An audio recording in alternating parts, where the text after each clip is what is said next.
Hey Facebook. Today I'm going to walk you through some of the procedures that are involved in my ankle repair, all aimed at fixing different issues in my ankles.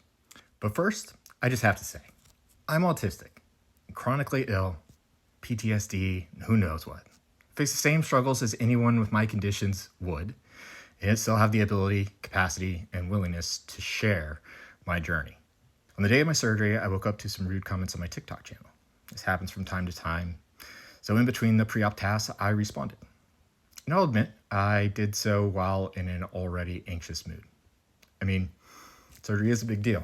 When I awoke from anesthesia, my mind wasn't all there, and we left the hospital before adequate post-op pain management was achieved. During the 3.5-hour ride home, in the backseat of Subaru, I struggled to bear the pain. 5 hours after the surgery, the lid that I kept screwed on for 2+ years broke loose. In the following days, my sadness and frustration had full control of my voice. I raged for 5 days publicly, uselessly, and unstoppably. Few people were hurt by my actions that didn't deserve to be involved. To those bystanders, I apologize. To anybody else, actions have consequences. You're lucky to get off with only a public shaming. Moving on.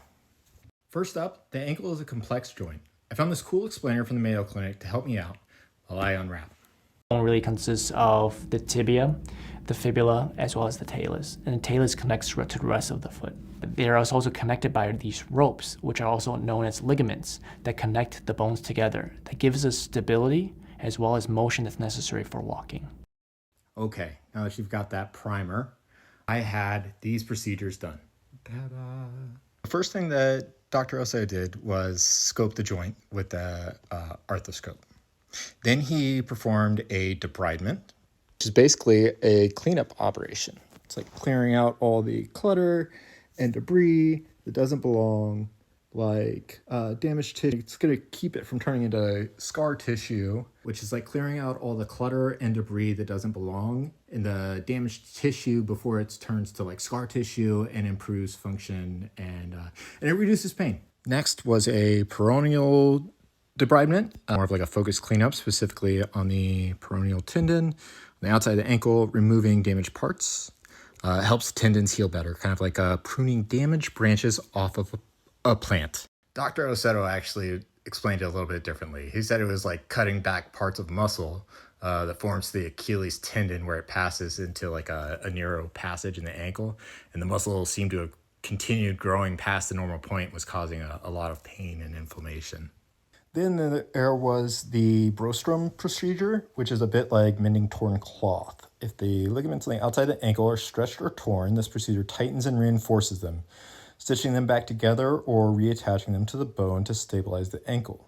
For those with severe damage to the ligaments, especially the calcaneofibular ligament, reconstruction might be necessary. This is where a graft, either from another part of your body or a donor, comes into play, acting as a spare part to fix the ankle when the original is beyond repair, restoring stability. As a patient, working with the team, we had planned for this path as a contingency, just in case my tissue was too damaged to use. And each of these procedures was chosen based on the specific problems that my ankle has, with the goal of getting me back on my feet, moving smoothly and pain-free. As for my future, things definitely changed with many of my relationships last week. Pondering how I want to present and preserve my experiences as a medical marvel for future Zebra patients to learn from. Every day, I get messages, comments, and reminders from people like me who have improved their lives because of what I share online. And that is more than enough reason for me to keep going. But my first task, number one priority, is to heal. Thank you. Semper Fidelis.